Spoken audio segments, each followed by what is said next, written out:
చంద్రబాబు సర్కార్ ఆర్థిక విధ్వంసం మరోసారి బయటపడింది. అప్పుల మీద అప్పులు, ఆ అప్పులకు వడ్డీలు కట్టలేక రాష్ట్ర ఖజానాకు భారీ చిల్లు పడుతోంది. రోజువారీ ఖర్చులకు కూడా నిధులు లేక రిజర్వ్ బ్యాంకు వద్ద చేయి చాచాల్సిన దుస్థితికి రాష్ట్రాన్ని తీసుకొచ్చారు. కేవలం వడ్డీల రూపంలోనే ఏకంగా 303 కోట్ల రూపాయల ప్రజాధనాన్ని తగలేశారు. కాక్ తాజా నివేదికతో రాష్ట్ర ఆర్థిక పరిస్థితి ఎంత దిగజారిపోయిందో కళ్లకు కట్టినట్లుగా కనిపిస్తోంది. ఆంధ్రప్రదేశ్ ఆర్థిక వ్యవస్థ ఏమాత్రము గాడిలో లేదనడానికి కాగ్ నివేదికే ప్రత్యక్ష సాక్ష్యంగా నిలుస్తోంది. సాధారణ అప్పులు చాలవన్నట్లు రిజర్వ్ బ్యాంక్ అత్యవసర పరిస్థితుల్లో ఇచ్చే ways and means special drawing facility ఓవర్ డ్రాఫ్ట్లను కూడా ఏపీ ప్రభుత్వం యథేచ్ఛగా వాడేసుకుంది.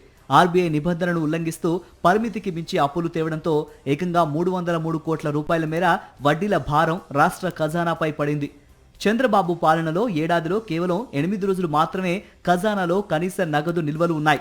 అంటే మిగతా 357 రోజులు రిజర్వ్ బ్యాంక్ వద్ద తీసుకున్న వేస్ అండ్ మెయిన్స్ అప్పుల మీదే రాష్ట్రం బండి నడిచింది. 2024-25లో 71 రోజుల పాటు 42,004 కోట్ల రూపాయలు స్పెషల్ వేస్ అండ్ మెయిన్స్ అప్పులు తీసుకుంది. 179 రోజుల పాటు 73,897 కోట్ల వేస్ అండ్ మెయిన్స్ వినియోగించుకుంది. 107 రోజుల పాటు 56,631 కోట్ల ఓవర్ డ్రాఫ్ట్ను సైతం ప్రభుత్వం వాడేసింది. గడువులోగా వీటిని చెల్లించకపోవటం వల్ల ఆ వడ్డీ ఏకంగా 303 కోట్లకు చేరింది.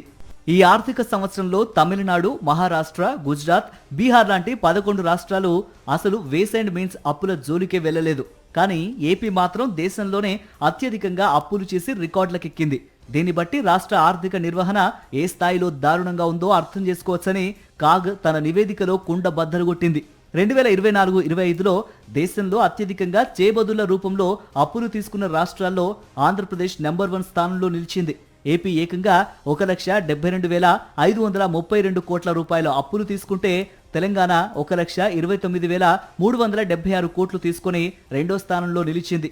1,22,279 కోట్లతో రాజస్థాన్ థర్డ్ ప్లేస్ దక్కించుకుంది. ఏపీ అప్పుల పరిస్థితి ఇలాగే కొనసాగితే భవిష్యత్తులో రాష్ట్రం మరింత తీవ్రమైన ఆర్థిక సంక్షోభంలో కూరుకుపోవటం ఖాయంగా కనిపిస్తోంది. మరిన్ని అప్డేట్స్ కోసం ఛానల్ ను సబ్స్క్రైబ్ చేయండి. నోటిఫికేషన్స్ కోసం బెల్ ఐకాన్ పై క్లిక్ చేయండి.